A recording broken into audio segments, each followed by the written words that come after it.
tetapi kita adalah orang yang mau belajar. Intinya kita adalah, oh saya masih belajar kok, jadi nggak apa-apa salah. Pokoknya intinya jangan takut salah gitu kan. Sambil dicek checklistnya apa aja yang kurang perlu kita lengkapi gitu. Gitu sih Kak. Mungkin Kak Rica atau gimana nambahin?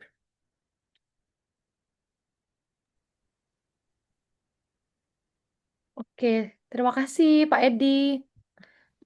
Ini Kak siapa ya tadi? Kak Kak Ida kalau tidak salah tadi. Kak Kaidah Ida. Fitriah, iya. Kak Ida. Kak Ida ini mau daftar BEM ya? Jadi kalau misalkan betul ya yang disampaikan oleh Pak Edi tadi kalau misalkan mau daftar itu kita tujuannya apa dulu gitu ya. Jadi harus tahu dulu tujuannya itu apa. Kalau misalkan mau jadi pemimpin ya kita harus punya itu tadi ya skill, kemudian tujuannya apa, apa kita benar-benar siap gitu ya. Karena kalau misalkan jadi pemimpin kita pasti udah punya pandangan ke depan gitu ya. Namanya kita organisasi dan BEM itu kan pasti ada gitu ya. Pasti teman-teman tahu lah. Tapi kalau misalkan daftar mau jadi misal anggota aja gitu. Kalau menurut saya kalau mau jadi anggota untuk menambah pengalaman atau apa gitu ya, daftar aja gitu ya. Kalau tujuannya mau mengembangkan skill seperti itu. Asalkan yang pertama, kalau kita sudah daftar organisasi, yang pertama kita harus punya manajemen waktu yang baik gitu ya. Jangan sampai kalau misalkan kita udah nih daftar gitu ya, wah udah dapet nih BEM gitu ya, tapi ternyata kita nggak punya manajemen waktu yang baik, jadinya tugas-tugasnya nanti mungkin di akademiknya atau misalkan di organisasinya itu membuat kita itu bingung jadinya mau fokusin ke yang mana gitu. Jadi sebelum mengambil keputusan itu memang harus dipertimbangkan baik-baik terlebih dahulu gitu ya, karena nanti kalau misalkan kita putus di tengah jalan jadinya nanti kita mungkin eh, jadinya kan nama kita jelek atau apa gitu ya, jadi harus dipertimbangkan baik-baik. Mungkin seperti itu dari saya, Pak Edi.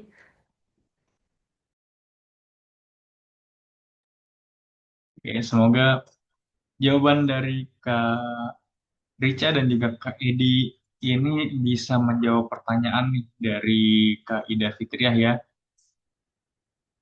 Nah, kalau dari teman-teman semua udah cukup pertanyaan dan nggak ada yang bertanya lagi,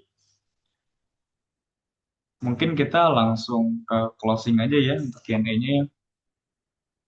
Terima kasih nih buat teman-teman semua yang udah mau bertanya dan juga kakak-kakak narasumber yang juga sudah memberikan jawaban yang sangat inspiratif kepada teman-teman. Oh, ternyata masih ada lagi nih, Kak. Mungkin satu lagi ya dari Kak Ivana nih ada yang mau bertanya. Kak, izin bertanya kembali kalau saya pernah punya pengalaman jadi ketua panitia suatu event, tapi jadi ketua ini ditunjuk tiba-tiba hanya karena saya satu-satunya orang yang masuk ke dalam jurusan yang berhubungan dengan event itu. Tapi sebenarnya saya tidak siap akan hal itu. Namun karena didesak akhirnya saya menjalaninya. Gimana ke depannya agar saat bisa menjadi leadership yang baik dengan situasi yang sama agar tidak kaget. Mungkin dari Kak Rica bisa dibantu jawab dari pertanyaan dari Kak Ivana. Oke, baik. Terima kasih, Kak Ivana. Nah, ini pertanyaannya, ini juga sering terjadi ya, ditunjuk karena mungkin kamu salah satunya atau apa gitu ya. Jadi, kalau menurut saya, kalau misalkan kita harus jujur ya, teman-teman, kepada diri sendiri gitu ya. Karena apalagi ini event gitu ya. Mungkin kalau misalkan kita udah punya pengalaman, punya pegang event tersebut atau apa, itu kita boleh meskipun mendadak, oke lah karena kita punya gambaran. Tapi kalau misalnya dari kita sendiri itu nggak yakin, menurut saya kalau misalkan tidak siap atau apa, mending say no di awal gitu. Jadi kalau enggak ya udah enggak, otomatis pasti nanti itu akan cari penggantinya seperti itu. Tapi kalau misalkan dari Kak Ivana kan sudah menjalaninya ya Kak ya, pasti oh seperti ini, jadi tahu kalau misalkan dulu aku ditunjuk mendadak kurangnya di sini sini sini gitu ya, jadi nanti ke depannya boleh nih dievaluasi, oh kalau dulu itu kurangnya aku di misalkan di pembagian tugasnya atau apa. Nah, nanti pas mau jadi leadership lagi di event suatu saat suatu nanti lagi gitu ya. Nah, nanti itu boleh nih. Oh, dulu aku bagian tugasnya nggak rata atau apa. Nah, nanti pas mau jadi leadership lagi itu boleh nih tugasnya. Oke, sekarang pembagiannya harus rata, harus sesuai passion. Seperti itu kalau dari saya. Tapi kalau misalkan ragu di awal, mending no ya, jangan dipaksa gitu. Kalau dari saya seperti itu. Mungkin dari Pak Edi?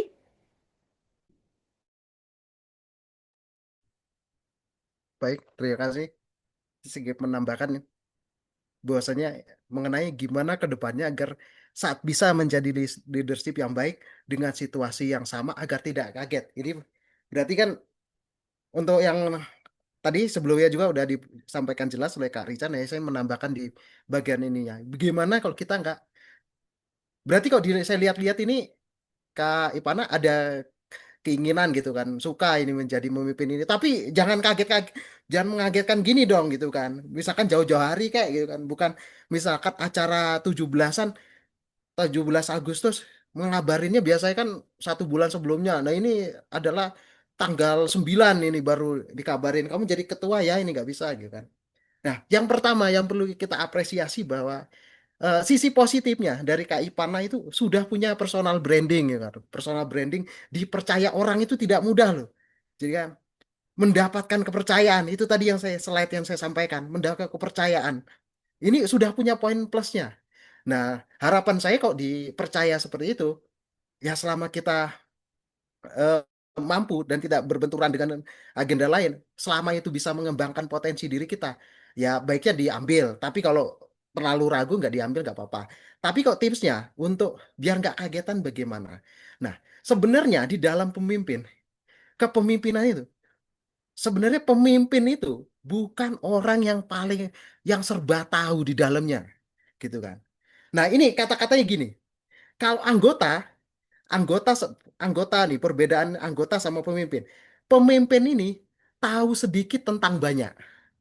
Nah, tetapi anggota tahu banyak tentang sedikit. Nah, tahu nggak maksudnya? Bahwasanya pemimpin itu tahu banyak tentang sedikit. Jadi sebenarnya pemimpin itu, misalkan di tempat saya nih kan, di Kementerian Agama, kepala Kemenak atau Menteri Agama itu tahu banyak tentang banyak hal. Oh, ada di sini ada penyelenggara haji, ada Bimas Islam, Bimas Kristen dan lain sebagainya. Tapi nggak tahu secara detailnya di dalamnya. Tapi tahu banyak aja, tahu gambaran-gambarannya aja. Itu pemimpin. Tetapi anggota di divisi itu kan tahu banyak, tapi tahu banyaknya tentang divisi itu aja lah, gitu. Nah, makanya untuk template-nya ini mau saya tanamkan ke Kak Ipana dan ke teman-teman semuanya, biar nggak jadi kaget. Di mindset kita udah ada template-nya bahwa saya sebagai pemimpin, intinya ketika memimpin organisasi, saya tuh nggak perlu tahu banyak kok tentang dalamnya. Yang penting saya punya komunikasi yang bagus, punya cara pendelegasiannya. Nah, penting kan, walaupun acaranya singkat, tetapi kita komunikasinya bagus. Oh ya, ini acaranya mepet. Saya bisa, acara 17-an kan cuman begini, begini, runtutannya biasanya seperti ini. Saya bisa kumpulkan panitianya, sub-sub panitianya ini, gitu kan. Saya sampaikan visinya.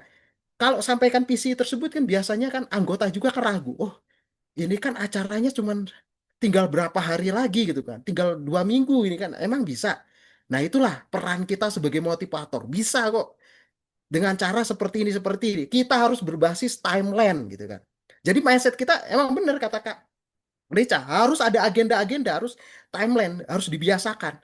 Kalau dibiasakan kita nggak kagetan gitu. Yang kedua mindsetnya kita nggak perlu tahu banyak, tahu sedikit aja yang penting kita tahu alurnya ini yang mau dikerjakan seperti apa gitu kan, di hari H seperti apa, di hari ini seperti apa, kita bisa pendelegasian itu yang paling penting sebenarnya, begitu sih Kak menurut saya. Bagaimana dari Kak Ivana?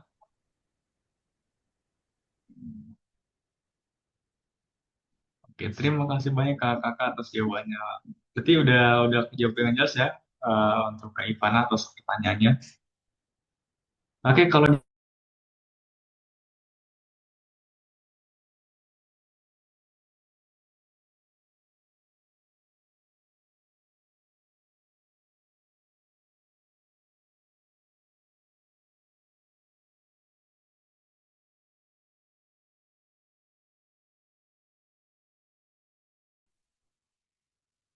Mohon maaf untuk Kak moderator tadi Bisa diulang mungkin ya? Oke, jelas ya tadi ya. Sorry, terima kasih kepada kakak MC yang sudah mengingatkan. Eh, Sebelum kita ke penyerahan sertif, mungkin dari Kak Edi dan juga dari Kak Rica ada closing statement terlebih dahulu. Boleh dari Kak Edi terlebih dahulu untuk closing statementnya, Kak. Baik, terima kasih. Ya, yang pertama-tama yang saya sampaikan ucapan terima kasih kepada ETC yang udah sekian kalinya berkolaborasi dengan saya untuk sharing-sharing bersama teman-teman di sini semuanya. Juga kepada Kak Slamet, Kak Asipa, dan Kak Rica dan segenap tim ya, tim panitia. Semoga kedepannya kita bisa berkesempatan untuk sharing-sharing lagi mengenai leadership dan lain sebagainya. Bahasanya closing statement dari saya, bahasanya kepemimpinan, terutama untuk pemimpin kita yang masih ini menumbuhkan jiwa pemimpinan. Kita perlu adakah seperti checklist kecil lah di kita. Apa yang kurang, apa yang perlu dilengkapi. Kalau sudah lengkap, apa yang perlu ditingkatkan lagi. Bahwasanya pemimpin itu bukan yang siapa yang paling pinter, siapa yang paling banyak tahu hal gitu kan. Tapi yang mau belajar dan siap gitu, siap menjadi kalau di dalam sebuah kapal ada sebagai navigator gitu kan, yang menuju arahnya kapal ini mau dia bawa kemana. Keberanian itu sebenarnya yang perlu ditanamkan ke diri kita gitu. Baik, itu yang sedang saya sampaikan. Terima kasih atas kesempatannya. Kembalikan kepada kakak moderator. Baik. Untuk kedua, kepada Kak Richard Nasari, mungkin ada sepatah dua patah kan untuk closing statementnya, Kak. Baik, terima kasih sebelumnya untuk MC, moderator, dan juga partner malam ini, Pak Edi. Luar biasa sekali dan juga teman-teman yang sudah aktif mengikuti dari awal sampai akhir. Terima kasih. Closing statement dari saya yang pertama yaitu untuk menjadi pemimpin itu bukan tentang untuk membuat semua orang itu menyukai kita, teman-teman. Jadi bukan juga tentang kita terlihat kuat, kita tidak punya masalah seperti itu. Jadi kalau misalkan mau jadi pemimpin tuh pilihannya ada dua, bisa atau mau. Ya, jadi kalau misalnya kita mau, kita harus belajar. Kalau udah bisa, kita harus terapkan itu, gitu ya. Jadi kalau misalkan teman-teman yang mau jadi pemimpin nih, boleh banget itu tadi checklist-checklistnya segera dilengkapin ya. Kalau misalkan ada yang kurang, segera ikut pelatihan gitu ya. Kalau ada komunikasi dan juga pelatihan pemimpin, boleh banget teman-teman ikutin. Saya yakin di sini teman-teman, kalau misalkan kita belum jadi pemimpin untuk orang lain, pasti kan kita juga udah bisa jadi pemimpin untuk diri sendiri. Terima kasih. Saya kembalikan ke moderator.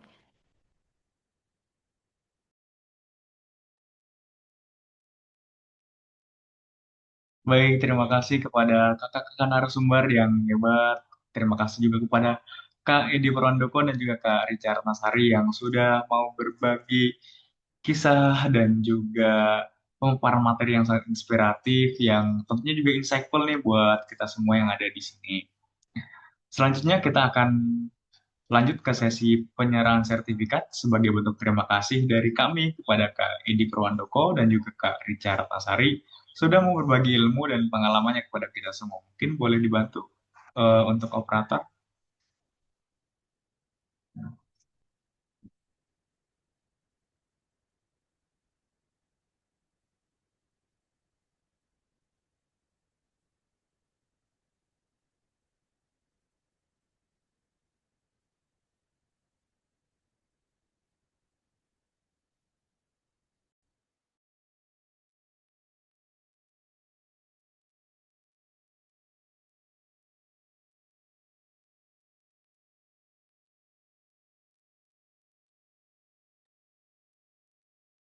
Baik, untuk Kak Edi Purwandoko dan juga kepada Kak Rica Ratnasari.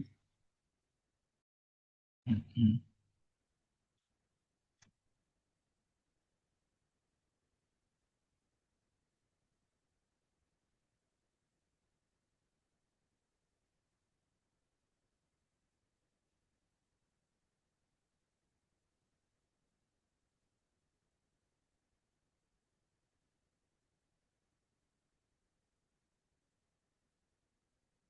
Baik, terima kasih pada Kak Operator. Nah, tidak terasa ya teman-teman semua, kita udah sampai di penghujung sesi materi dan diskusi pada webinar malam hari ini. Semoga apa yang telah disampaikan dapat memberikan wawasan baru dan menjadi bekal bagi kita semua untuk terus mengembangkan skill leadership, baik dalam organisasi maupun dalam kehidupan profesional. Karena pada dasarnya leadership itu bukan hanya tentang posisi, tapi juga tentang tanggung jawab, pengaruh positif, dan juga kemampuan untuk bertumbuh bersama tim. Saya, Selamat Riyadi, selaku moderator mengucapkan terima kasih kepada narasumber atas ilmu dan insight yang telah dibagikan, serta kepada seluruh peserta atas partisipasi dan antusiasmenya. Mohon maaf apabila selama memandu terdapat kekurangan. Saya, Selamat Riyadi, kembalikan kepada Kakak MC, Kak Asyifa Makfiroh. Wassalamualaikum warahmatullahi wabarakatuh. Waalaikumsalam warahmatullahi wabarakatuh. Tak terasa kita udah sampai di akhir acara, teman-teman. Terima kasih kepada narasumber, moderator, sponsor, serta media partner yang telah mendukung terselenggaranya kegiatan ini. Nah, teman-teman, seperti yang kita tahu ya, yang udah jelasin sama Kak Rika, sama Kak Edi, semoga kedepannya kita bisa mengamanahkan ya ilmu-ilmu yang sudah mereka berikan ya, teman-teman. Oke, selanjutnya kita masuk ke sesi dokumentasi untuk mengenang pada malam hari ini dengan segala ilmu yang telah diberikan oleh moderator, oleh MC, dan juga oleh dua pemateri kita. Jadi diharap untuk seluruh peserta itu agar on cam dan berikan senyuman terbaik kalian. Oke, boleh on cam? Yang lain, senyum.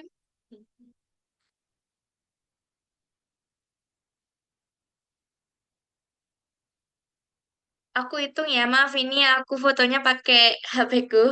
Soalnya di laptopku nggak bisa itu teman-teman, mohon maaf.